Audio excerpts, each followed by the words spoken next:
Twelfth class के सभी विद्यार्थियों, फिजिक्स क्लास में आपका स्वागत है।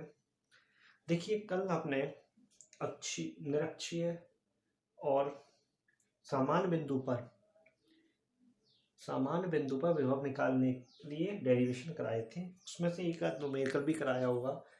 तो आज देखिए हम क्या करेंगे, उसी टॉपिक को आगे बढ़ाएंगे। एक न्यूमेरिकल बताएंगे पहले, उसके बाद विभव प्रवणता के बारे में, वैद्युत क्षेत्र और विभव में संबंध क्या है। ठीक है, तो अक्षीय निरक्षीय स्थिति आप लोगों ने ढंग से पढ़ ली है। तो अब देखिए क्वेश्चंस देखें प्ले।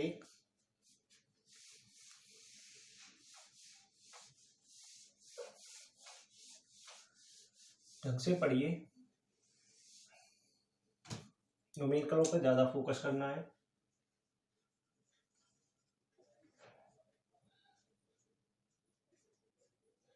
ठीक है, तो सबसे पहले देखिए कि दो एक्स अक्ष और वाई अक्ष, ये दो अक्ष हैं एक्स और ये आप लोग जानते हो वाई बढ़ा दो और एक्स।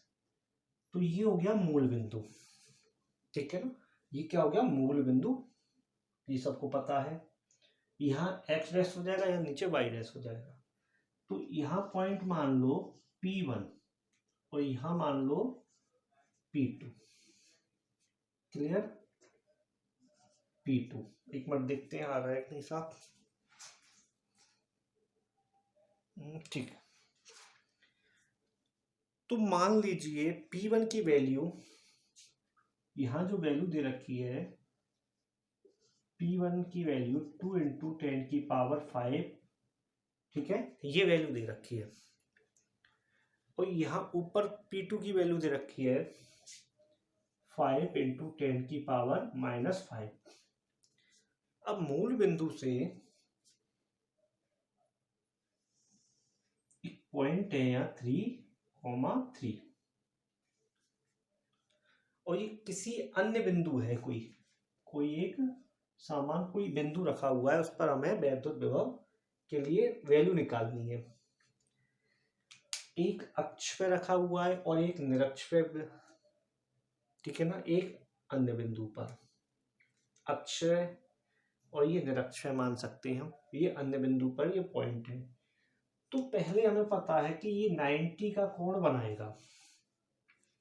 90 का कोण बनाएगा तो ये कितने के पार्ट और बढ़ जाएगा, ये 45 हो गया और ये भी 45 हो गया।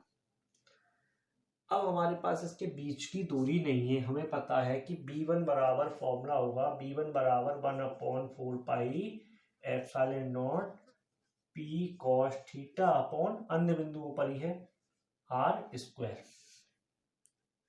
होगा नहीं होगा। इसी तरीके से P2, ये B1 के लिए हो जाएगा और ये B2 के लिए हो जाएगा, लेकिन बीच की दूरी हमें निकालनी पड़ेगी। जैसे 10th क्लास में हमने पढ़ा था, 11th में भी पढ़ा है।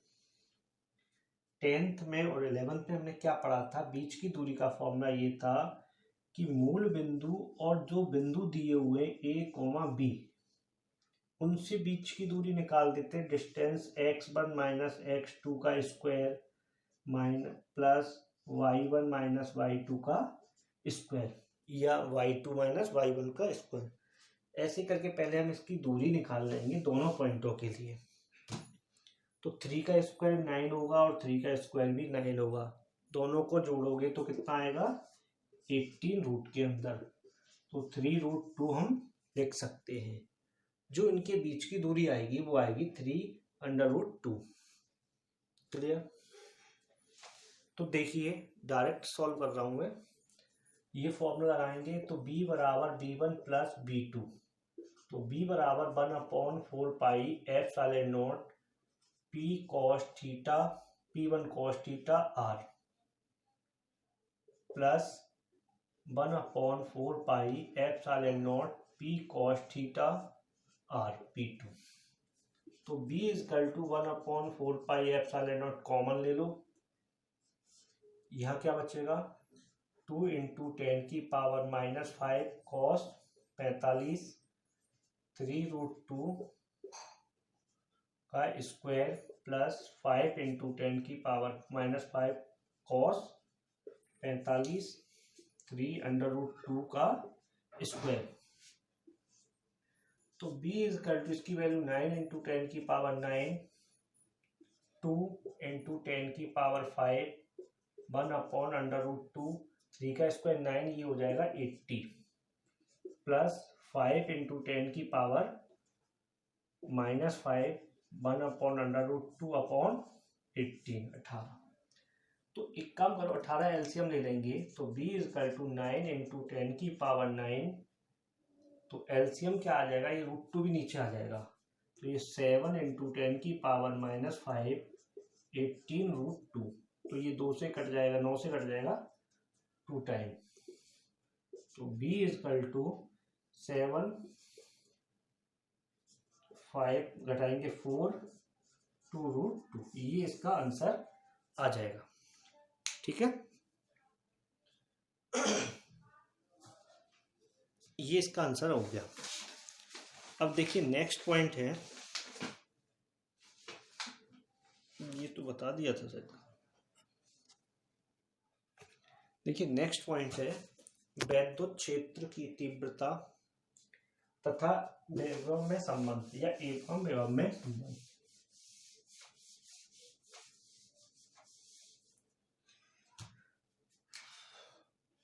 वैद्युत क्षेत्र की तीव्रता तथा विभव में संबंध। यहां से देखो 2-3 पॉइंट निकलेंगे, विभव प्रवणता में भी निकल सकता है। तो सबसे पहले तो हम लोगों को क्या करना है, हम लोगों को देखना है कि इसमें 2 बिंदु लेने हैं। ठीक है ना, मान लेते हैं, मान लिया ये वैद्युत क्षेत्र की तीव्रता हो गई E। ठीक है ना, यहां से हमें बिंदु को, 2 बिंदुओं को लाके गति करानी है। या तो हम मान ले 2 बिंदु ये हो गए, एक बिंदु ये हो गया, दूसरा बिंदु ये हो गया। ठीक है ना, तो इन बिंदुओं को हमने गति कराई, ये A और B से A की ओर कराओ, वो हमारे ऊपर डिपेंड करता है, कैसे भी करा दो। तो हमने B से A की ओर गति करा दी। जब गति करा रहे हैं तो ये बल जो लगा हुआ है वो वैद्युत क्षेत्र की दिशा में लगेगा। तो वैद्युत क्षेत्र की दिशा में लगेगा तो ये थीटा बनाएगा कोण। ठीक है ना, तो कार्य बराबर हमारे पास क्या होगा, कार्य बराबर बल इंटू विस्थापन। लेकिन वो तो 11th क्लास की बात थी, लेकिन यहाँ हम विस्थापन को x करते हैं। मान लो थोड़ा सा विस्थापित किया हमने इसको, ये इसको हमने dr से डिनोट कर दिया ds की जगह। तो ds से डिनोट किया तो देखो, जब कभी हम विस्थापन कार्य अपने द्वारा करते हैं तो वो माइनस में होगा, हमारे द्वारा किया गया कार्य माइनस में हुआ। और जब कोई निकाय कार्य करता है तो वो पॉजिटिव होता है। कि इसका मतलब ये है कि जैसे मान लो 2 आवेश हैं, ये प्लस है और ये माइनस है, तो ये आपस में एक दूसरे को अपनी ओर अट्रैक्शन करेंगे, खींचेंगे। तो हम इसको क्या करेंगे, इनको अपना बल लगाकर इसको धक्का देंगे, क्योंकि इसके विरुद्ध कार्य कर रहे हैं हम। ठीक है ना, जैसे घर्षण होगा तो घर्षण को जैसे हमने मारकर को धक्का लगाया तो ये उसे अपनी ओर रोकेगा, तो हम इसके विरुद्ध कार्य कर रहे हैं, विरुद्ध। तो देखिए यहाँ थोड़ा सा हमने डिस्टेंस ये लिया, तो यहाँ समझना कार्य बराबर हमने क्या करना है, W is equal to F dr। ठीक है ना, कार्य बराबर F dr। अब हम पिछले लेक्चर में पढ़ चुके हैं फर्स्ट चैप्टर में कि F बराबर QE, तो W is equal to QE dr। जब हमने, लेकिन बल हमारा कैसा था, विस्थापित हो रहा है तो माइनस में लेंगे, विरुद्ध उल्टा कार्य करना पड़ रहा है हमें, उसके विपरीत दिशा में विपरीत कार्य करेंगे तो माइनस हो जाएगा ये। लेकिन जब हम इसको विस्थापित कर रहे हैं तो मान लो हमने कार्य को भी थोड़ा सा विस्थापित किया, तो हम इसे क्या मान लेंगे, W। ठीक है, तो dW मानने के बाद हमने क्या करेंगे, इस आवेश को इसके अपॉन में लाएं, आवेश को अपॉन में ले आए तो क्या होगा, dW upon Q is equal to -E dr। ठीक है, तो देखो कार्य ये हो गया, तो ये किसके बराबर हो गया, विभव के बराबर, ठीक है ना। तो dv is equal to minus E D R, ये बन गई कंडीशन, ये कंडीशन बनी। लेकिन अब यहाँ से हमारा विभव में परिवर्तन आ जाएगा। इसका हम इंटीग्रेशन करके देखो ऐसे भी लिख सकते हो, dv बराबर integration E D are minus, तो ये b के बराबर हो जाएगा, ठीक है। और ऐसे ना लिखना चाहो तो एक संबंध हमारा ये भी निकल के आ गया यहाँ, E is equal to minus dv upon D R. ये क्या होता है, minus dv upon D R बराबर विभव प्रवणता। विभव प्रवणता हम इसमें ये भी कह सकते हैं कि वैद्युत क्षेत्र की तीव्रता और विभव प्रवणता में भी संबंध यही होगा, ठीक है ना। वैद्युत क्षेत्र की तीव्रता और विभव प्रवणता में संबंध यही है।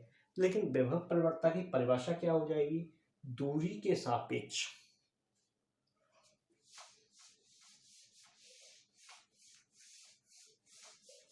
विभव प्रवणता की परिभाषा हो जाएगी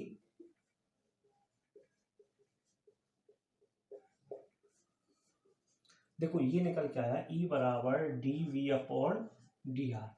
तो दूरी के सापेक्ष वेग परिवर्तन के दर को, या दिशा के भी लिख सकते हैं, दिशा के सापेक्ष, दिशा में भी हो सकता है, ऐसे भी कह सकते हैं। सिंपल सी भाषा में लिखो, छोड़ो सब बातों को। दूरी के सापेक्ष वेग परिवर्तन की ऋण दर को हम क्या कहते हैं, विभव प्रवणता कहते हैं। ई को हटा दो यहाँ से, क्योंकि विभव प्रवणता बराबर ही होता है। क्लियर। दूरी के सापेक्ष वेग परिवर्तन की ऋण दर को हम विभव प्रवणता कहते हैं। क्लियर। अब बात करते हैं हम स्थितिज ऊर्जा, वैद्युत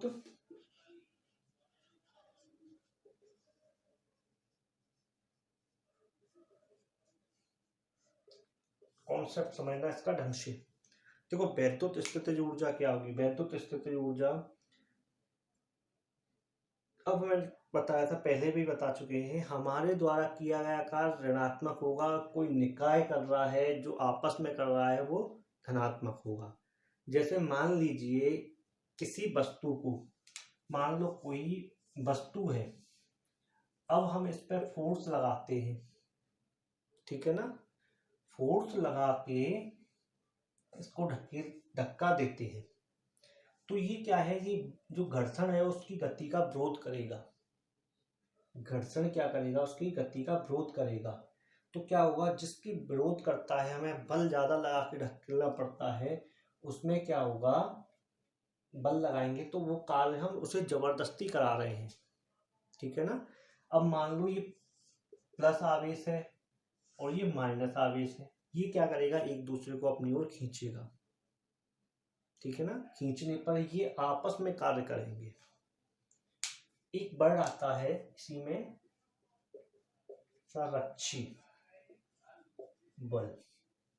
संरक्षी बल और असंरक्षी बल क्या होता है। संरक्षी बल देखो, संरक्षी बल क्या होता है, ये क्यों बता रहे हैं, इसका कॉन्सेप्ट देखो क्या होता है। संरक्षी बल ये होता है उसे एकदम स्टोर कर लेना, ठीक है ना।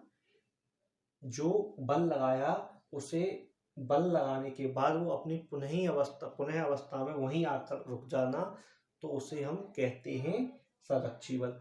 और जैसे घर्षण है, घर्षण हमने धक्का दिया, किसी वस्तु को धक्का देके हम यहाँ रख आए, तो वो यहाँ से यहाँ ना आएगी, यहाँ से यहाँ पर नहीं आ पाई, तो उसे बोलते हैं असंरक्षी बल, ठीक है ना।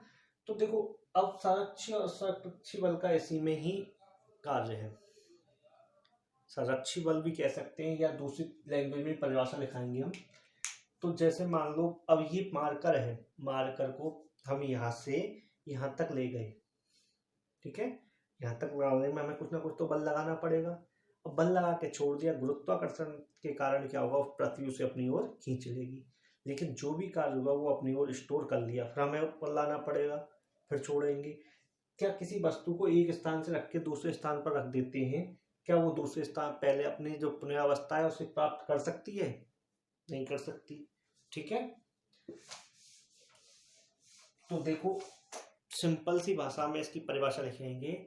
जब हम आवेशों को, हाँ एक आवेश का मतलब समझ लो इसमें, जब हम आवेश को अनंत से, देखो यहां कोई आवेश रखा हुआ है, मान लो अनंत। अनंत क्या है? अनंत कोई ज्यादा बड़ी चीज नहीं है। अनंत ये है कि यहां तक हमारी कैपेसिटी है, क्षमता है, यहां तक हमारी जान पहचान है, वहां तक है, वहां से आगे जान पहचान नहीं है, वो अनंत हो जाएगा। ठीक है, तो अनंत से लाएंगे हम किसी निकाय के द्वारा तो कार्य कराया जाएगा।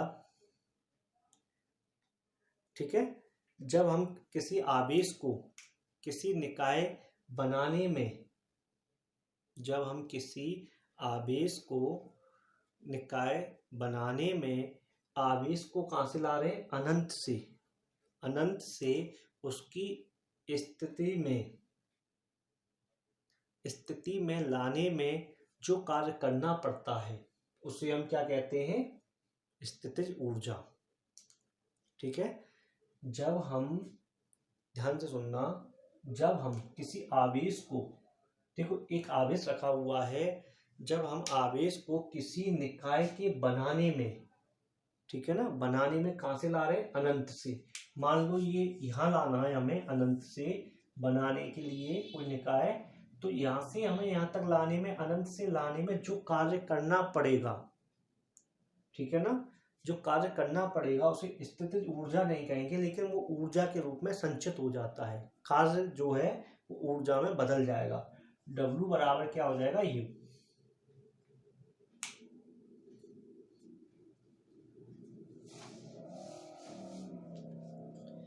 ठीक है, अब देखिए दो आवेशों के बीच निकाय की वैद्युत स्थितिज ऊर्जा, दो आवेशों के बीच निकाय की स्थितिज ऊर्जा।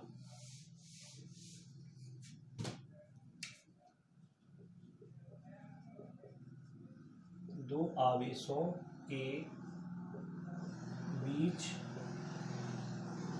निकाय की स्थितिज ऊर्जा।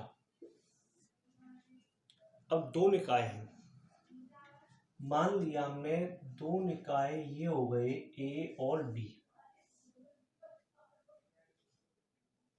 उनके बीच की दूरी क्या है? आर। अब किसी को अनंत से लाना है, कोई आवेश को हम अनंत से लाएंगे यहां तक। देखो आवेश का कार्य क्या होगा? जब कोई दूसरा आवेश यहाँ होगा, इसे अपनी ओर आकर्षित करेगा तभी कार्य होगा। यहाँ कुछ नहीं है तो ये उदासीन है, उदासीन है, यहाँ कोई आवेश नहीं है तो उदासीन पर कोई कार्य नहीं होगा। तो उस पर कार्य नहीं होगा तो विभव क्या हो जाएगा? शून्य हो जाएगा। विभव शून्य होगा तो कार्य भी शून्य हो जाएगा। ठीक है ना। अब लेकिन यहाँ हम इस आवेश को उठा के हम यहाँ रख दें, ठीक है ना, यहाँ तो आगे यहाँ विभव शून्य होगा बिंदु ए पर, लेकिन दोबारा जब हम इसको लाएंगे अनंत से तो यहाँ कोई आवेश है, हम लाए नहीं है, केवल लाएंगे, ये इसको लाएगा तो ये इसके कारण बिंदु बी पर कार्य होगा।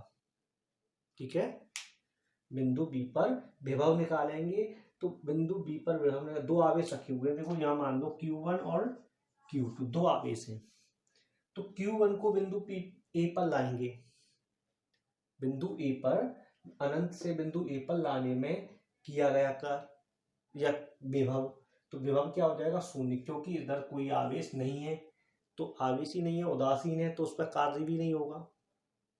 ठीक है, तो यहां हमें सिंपल सी भाषा में सीधे सीधे वर्डों में लिखना है, पहले आवेश Q को अनंत से बिंदु ए पर लाकर रखना है। ठीक है ना, इसके लिए किया गया कार्य शून्य होगा। यहां लिखेंगे पहले आवेश Q1 को अनंत से बिंदु ए पर लाकर रखते हैं तो कार्य क्या होगा, शून्य होगा। तो W इजकल टू 0 हो गया। ठीक है, आई बात समझ में। जब W शून्य हो जाएगा तो विभव भी शून्य हो जाएगा। अब दूसरी कंडीशन में Q2 को अनंत से बिंदु B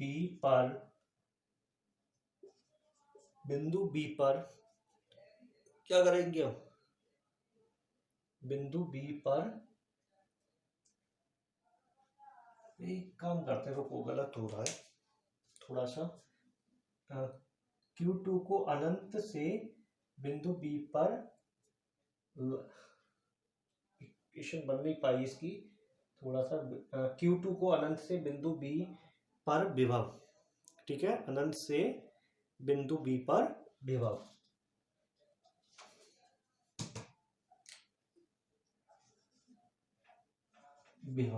तो देखो, जब अनंत से किसी बिंदु को लाते हैं तो विभव निकालना है, ठीक है ना। किसी आवेश को अनंत से लाएंगे तो विभव निकालेंगे। जब दो बिंदुओं के बीच गति होगी तो वो विभवांतर होगा, ये बात ध्यान रख लेना।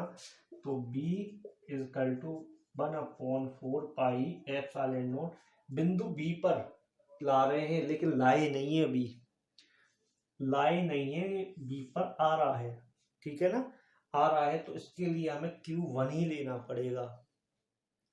अभी लाए नहीं है क्योंकि Q2 को अनंत से बिंदु B तक, अनंत से बिंदु B पर विभव निकाल रहे हैं, तो हमें Q1 के कारण ही निकालना पड़ेगा क्योंकि ये रास्ते में ही चल रहा है अभी। तो Q1/R, बात क्लियर हो गई।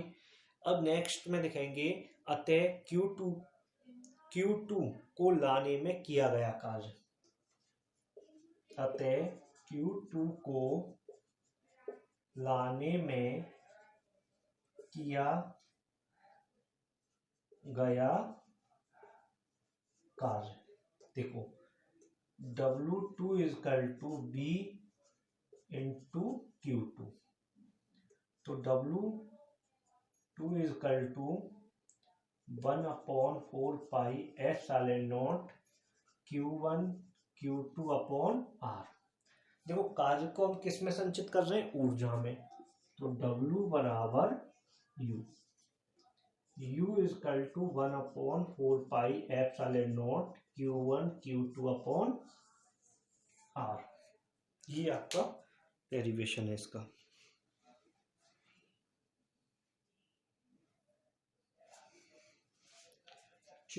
अब नेक्स्ट है, जब 2 3 4 काफी सारे आवेशों को निकाय की स्थितिज ऊर्जा निकालनी है, आवेशों पर निकाय की स्थितिज ऊर्जा निकालनी है, तब क्या करेंगे देखना।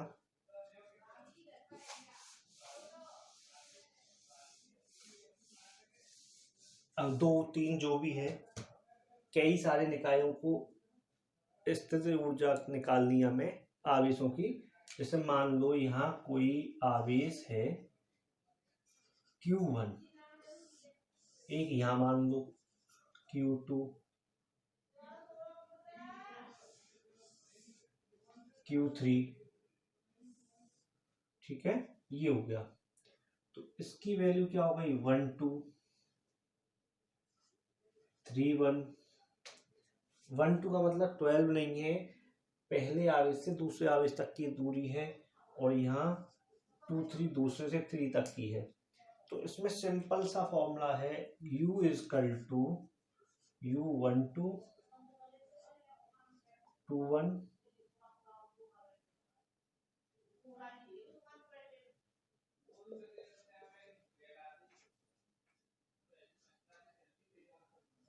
ये आ जाएगा।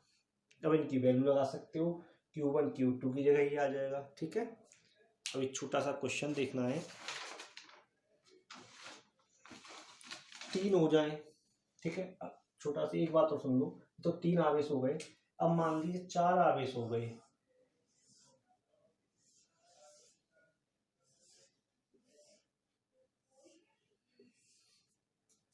इनके लिए कैसे निकालोगे?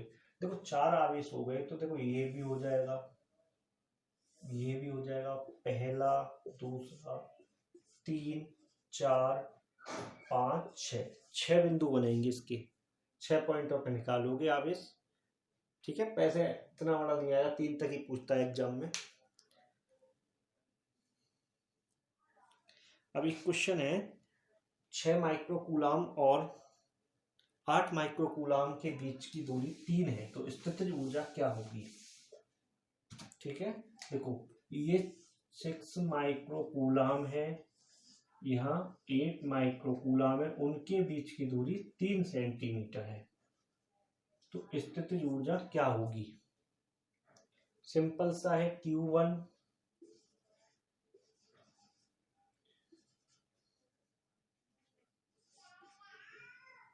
Q1 इक्वल टू 6 इंटू 10 की पावर -6, Q2 बराबर 8 इंटू 10 की पावर -6, R बराबर 3 इंटू 10 की पावर -2। U ज्ञात करना है, U equal to 1/4 pi epsilon naught Q1 Q2 upon R। U equal to 9 into 10 की पावर 9, 6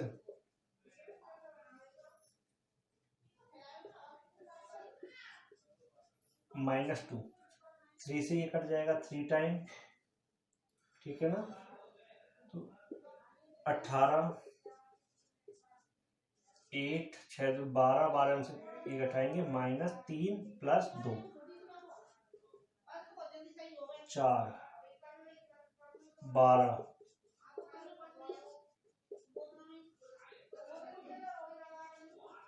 ये हो जाएगा। ठीक है, या 3 निकाय दे दिए जाए, मान लो एक संभव त्रिभुज दे दिया गया, ये यहां मान लेते हैं ये 3 आवेश हैं, 1 सेंटीमीटर की दूरी है, 2 माइक्रोकूलाम प्लस 3 माइक्रोकूलाम 4 माइक्रोकूलाम। इस क्वेश्चन को करना है, ये आपका होमवर्क है। ठीक है, तो एक आप ध्यान रखना, इन क्वेश्चनों को जो भी किताबों से लगाइए, अच्छे तरीके से पढ़ो। ज़्यादातर इस साल न्यूमेरिकल ही आए थे बोर्ड में, और वीडियो को पूरा देखा करो, और इसकी नोटिफिकेशन पाने के लिए बेल आइकन लाइक सब्सक्राइब करो। बेल आइकन दबाने से क्या हुआ, जैसे ही अपलोड होगी वीडियो तो नोटिफिकेशन आप लोगों के पास पहुंच जाएगा।